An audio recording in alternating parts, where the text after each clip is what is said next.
Bien, donc on a expliqué Kadesh, Uchat, Karpas, Yachat. Maintenant on arrive à la fameuse mitzvah de Magid. Magid, c'est la mitzvah de raconter la Haggadah. Alors il y a plusieurs, bon, il n'y a pas beaucoup de précision, si ce n'est que c'est un chiyuv qui incombe à chaque personne, une obligation qui incombe à tout le monde, homme, femme, enfant, quelles que soient les conditions, même quelqu'un qui est faible, tout le monde a l'obligation de faire la mitzvah de Magid, de raconter l'histoire de la sortie d'Égypte. Évidemment, sur quelqu'un, tu préserves qui est dans un état de santé vraiment très précaire ou en danger. Maintenant, on peut la raconter dans n'importe quelle langue, on peut l'écouter plutôt que de l'exprimer soi-même, ça revient au même. Okay. Mais on a cette mitzvah du conte de la sortie d'Égypte. Alors maintenant, il faut savoir une chose, c'est que ce que les Chachamim, ils ont été menacés, c'est-à-dire que le texte de la Haggadah, c'est celui-là qu'on doit réciter le soir de Pessah. Vous avez le droit d'ajouter tout ce que vous voulez, mais la base de la Haggadah, c'est ça qu'il faut dire. Donc on a l'obligation de tout dire. Il y en a qui vont jusqu'à dire, attention, il faut prononcer correctement, et il ne faut pas sauter de passage, il y en a qui disent qu'il ne faut pas s'interrompre entre deux passages dans la Haggadah. D'accord? Alors ils disent que c'est seulement pour faire une bétéline, si c'est quelque chose qui est en relation avec le Seder lui-même, ça passe, mais le ça passe, il vient nous démontrer à quel point, a priori, les familles prennent ça au sérieux. Normalement, on devrait ne pas s'interrompre dans la Haggadah. Alors, il y a plusieurs petites questions sympathiques, j'en ai choisi comme ça quelques-unes. Imaginez une famille, avant de dire Manishtana, le fils interrompt son père, il dit, papa, pourquoi c'est différent ce soir? Pourquoi on se boit le coudé? Pourquoi on a trempé le truc? Pourquoi on mange de la matzah? D'accord? Mais non, c'est un génie. Il a posé toutes les questions. Ok? Est-ce qu'on doit quand même dire Manishtana? Alors en fait, la réponse elle est moins.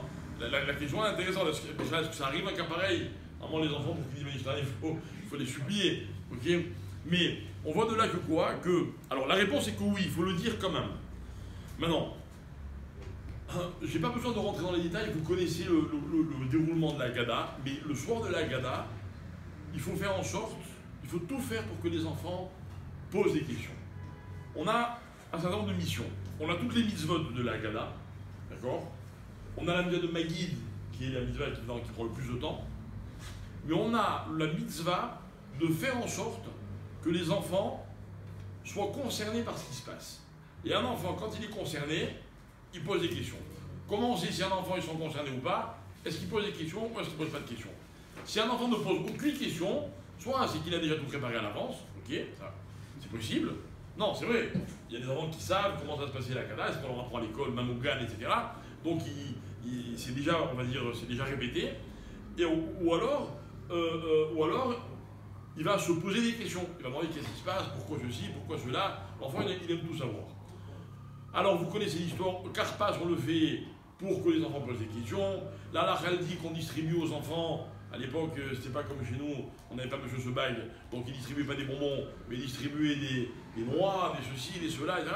Tout ça pour que les enfants ils soient réveillés et ils soient intéressés par ce qui est en train de se passer. Donc, si vous avez des idées, quelles qu'elles soient, dans l'esprit évidemment, de Yom Tov, ne leur donnez pas des Game Boy ou des trucs comme ça, ok, qui peut tenir les enfants réveillés et les impliquer, ça fait partie de la mitzvah, d'accord? Moi personnellement, je le fais tous les ans, je vais faire des cours, je vais acheter des petits cadeaux, des machins, pour que tout au long de la soirée, il y ait comme ça une espèce de jeu où l'enfant, il sait que s'il répond, s'il est impliqué, eh ben, il va gagner quelque chose, d'accord? Voilà ce que la halakha dit.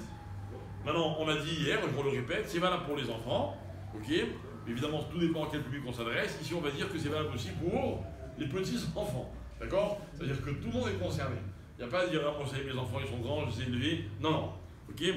Maintenant, et même aux grands-enfants, si vous avez chez vous des enfants, même s'ils sont déjà mariés, ils connaissent tout par cœur, il faut raconter, il faut poser des questions, il faut tout réciter, il faut, en vérité, le mot clé de la Haggadah, c'est de réciter la Haggadah avec beaucoup de simcha. Ça veut dire de réaliser de ce nez que c'est de la sortie d'Égypte, si vous avez le moindre doute sur la grandeur de ce moment aujourd'hui en 5779, étudiez, préparez, questionnez les rabbinim et vous expliqueront à quel point on est censé réaliser de la chance que nous avons de pouvoir fêter ce moment-là. Ok. Le Zohar, donc il est ramené dans la halakha.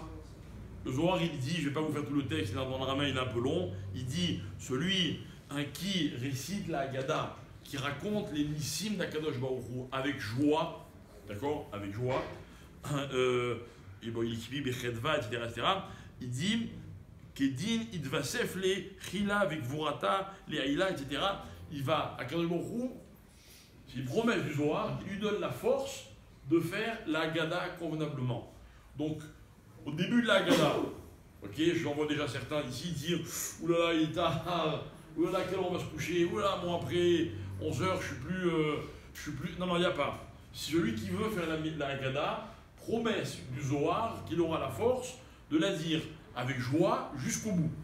D'accord? Rappelez-vous, le lendemain matin à la synagogue, on vient, on frime et on dit jusqu'à quelle heure on était à table avec nos enfants. D'accord? Donc soyez frimeurs au moins une fois dans l'année, ou plutôt au maximum une fois dans l'année. Ok? Voilà. Aussi, par exemple, vous savez que normalement, quand on fait kidouche, on ne doit pas trop traîner entre le kidouche et le motzi. Pourquoi? Parce que un kidouche, et là, il est comme Seouda. D'accord? Ce soir-là, il n'y a pas de problème. Il n'y a même pas d'excuse à la fille. Ok? On peut faire tout le temps qu'on veut. Pourquoi? Parce que ça fait. C'est pour ça qu'on se met à table et qu'on fait kidouche. Donc il n'y a pas de problème de F-sec à ce niveau-là. Bon, après, il y aura même beaucoup de questions sur le noussar de la Haggadah. Vous prenez une Haggadah, vous la suivez. Si vous en avez une familiale, vous suivez vos minagim. Sinon, vous en prenez une bien écrite correctement et vous suivez tout ce qu'il dit, les itmol, les bibilou, les machins, tout ça. Je n'ai pas besoin de vous rappeler. Chacun connaît. De toute façon, c'est bien écrit dans les Haggadot. Juste une petite halakha et on termine avec ça. Vous remarquerez que à la fin de quand on a bu le deuxième verre de vin, okay, on ne fait pas de bracha acharona. Pourquoi on ne fait pas de bracha acharona? On a bu le deuxième verre. Qu'est-ce qu'on fait juste après le deuxième verre de vin? Oh, on fait moti, d'accord? Moti, matzah, maror, korer, etc. Et on passe à table. Le Birkat Hamazon, il va nous acquitter de la bracha acharona sur le vin. Donc c'est une preuve pour ceux qui font des brachot avant Motzi. En général, les Shabbatot normaux font des brachot avant Motzi et ils enchaînent directement Motzi et ils ne font pas de bracha acharona. On voit que le Birkat Hamazon, il est Motzi Midechova, il nous acquitte de ce qu'on a mangé juste avant. Si on avait la kavana de continuer avec le repas et le Birkat Hamazon. Voilà, Mincha 18h55, continuez de nous soutenir, ça nous fait très plaisir.